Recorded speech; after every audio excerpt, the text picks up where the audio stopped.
उत्तर प्रदेश के कई जिलों में पश्चिमी विक्षोभ की तबाही, बिगड़े हालात। आज भी 35 जिलों में आंधी, पानी और ओलावृष्टि का भयंकर अलर्ट है। किसानों के नुकसान पर योगी सरकार की नजर। यूपी में मौसम फिर बिगड़ गया है। आगरा में देर रात ओले गिरे हैं। मथुरा और संभल में झमाझम बारिश हुई है। कासगंज में आंधी से पेड़ टूटकर गिर गया। बारिश से बचने के लिए नीचे खड़े भाई बहन की दबकर मौत हो गई। शनिवार सुबह से मेरठ, गाजियाबाद समेत 20 शहरों में बादल छाए हुए हैं। तेज हवाएं चल रही हैं।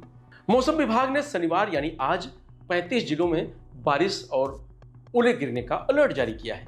55 जिलों में गरज चमक के साथ बारिश और बिजली गिरने की आशंका है। इस दौरान 50 से 60 किलोमीटर की रफ्तार से आंधी चल सकती है। मौसम विभाग के मुताबिक पश्चिमी विक्षोभ के चलते मौसम में यह बड़ा बदलाव आया है। 9 अप्रैल तक यानी अगले 5 दिन मौसम ऐसे ही बना रहेगा। शुक्रवार को मथुरा में बारिश से कोसीकला अनाज मंडी में 10,000 बोरियों में रखा 5,000 क्विंटल गेहूं भीग गया। आगरा में 5 कच्चे घर गिर गए।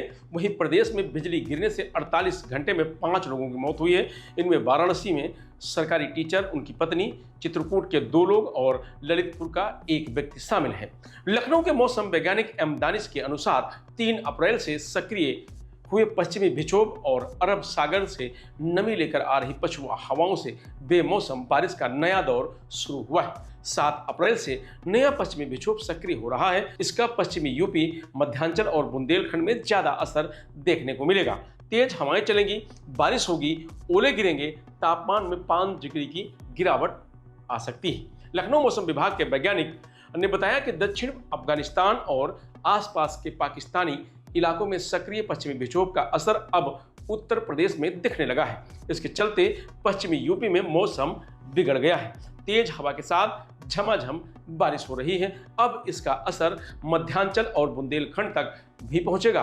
कई हिस्सों में तेज झोंकेदार हवाएं चलेंगी। यूपी के 35 जिलों में आज आंधी, पानी और ओलावृष्टि का भयंकर अलर्ट है। अमेठी, औरैया, अयोध्या, बहराइच, बलरामपुर, बांदा, बाराबंकी, बस्ती, चित्रकूट, इटावा, फर्रुखाबाद, फतेहपुर, गोंडा, हमीरपुर, हरदोई, जालौन, झांसी, कन्नौज, कानपुर देहात, कानपुर नगर, कौशाम्बी, लखीमपुर खीरी, ललितपुर, लखनऊ, महोबा, मैनपुरी, पीलीभीत, प्रतापगढ़, रायबरेली, शाहजहांपुर, सिद्धार्थनगर, सीतापुर, श्रावस्ती, सुल्तानपुर, उन्नाव और आसपास के इलाके शामिल हैं। प्रयागराज में सुबह से ही मौसम खराब बना हुआ है। आसमान में बादल छाए हुए हैं, तेज हवाएं चल रही हैं। आज न्यूनतम तापमान 20 डिग्री और अधिकतम तापमान 35 डिग्री रहने का अनुमान है। गाजियाबाद में बादल छाए हुए हैं। न्यूनतम तापमान 17 डिग्री दर्ज किया गया है। आज अधिकतम तापमान 29 डिग्री रहने की संभावना है।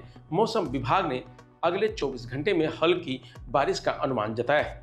मेरठ में देर रात में बारिश हुई है। सुबह से आसमान में बादल छाए हुए हैं। मौसम विभाग के अनुसार आज अधिकतम तापमान 30 डिग्री और न्यूनतम तापमान 20 डिग्री रह सकता है। लखनऊ में सुबह से धूप निकली हुई है, हालांकि बादलों की आवाजाही भी बनी हुई है। मौसम विभाग के अनुसार आज अधिकतम तापमान 34 डिग्री और न्यूनतम तापमान 24 डिग्री रहने का अनुमान है। आने वाले अगले 5 दिन के मौसम की बात करें तो 5 अप्रैल को पूर्वी और पश्चिमी यूपी में गरज चमक के साथ बारिश होगी, ओले गिरेंगे, 60 किलोमीटर की रफ्तार से हवाएं चलेंगी। 6 अप्रैल को कहीं कहीं पर बारिश हो सकती है, बिजली भी गिरने की संभावना है। तेज हवाएं चल सकती हैं, बादलों की आवाजाही बनी रहेगी, इससे तापमान बढ़ेगा। 7 अप्रैल को पश्चिमी यूपी में गरज चमक के साथ बौछारें पड़ सकती हैं। पूर्वी यूपी में मौसम साफ रहेगा।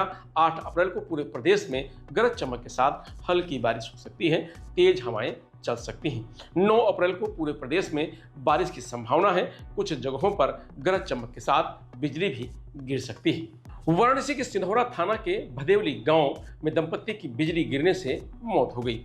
मृतक Ramesh Chandra Bharti junior high school Sindhaura में टीचर थे। वह पत्नी चमेला देवी के साथ अपने खेत में गेहूं की फसल का बोझ बांधने गए थे। ललितपुर में जरावली गांव में गुरुवार देर रात बारिश के बीच बिजली गिरने से 13 साल के लड़के की मौत हो गई। बच्चा अपने परिजनों के साथ खेत में बने घर में सो रहा था। बिजली की चपेट में आने से 3 बकरियों की भी मौत हो गई। बेमौसम बारिश और तेज हवा से फसलों को काफी नुकसान हुआ है। मुख्यमंत्री योगी आदित्यनाथ ने प्रभावित किसानों का हाल जाना है। अधिकारियों से रिपोर्ट मांगी थी। सभी जिलाधिकारियों को अलर्ट मोड पर रहने के निर्देश दिए गए हैं। कहा गया है कि किसानों को किसी तरह की परेशानी नहीं होनी चाहिए, फसल नुकसान का आकलन करें और जल्द किसानों को मुआवजा दिलाएं। यूपी सरकार के मुताबिक पिछले 15 दिनों में 15,000 किसानों की 4300 हेक्टेयर फसलें खराब हुई हैं। अब तक 10,278 किसानों को मुआवजा दिया जा चुका है और किसानों का आकलन कर उसकी रिपोर्ट सौंपी जाएगी। उसके बाद फिर उनका भी मुआवजा दिया जाएगा। फिलहाल मौसम अपडेट में आज इतना ही। आप देखते रहिए लोकमत हिंदी।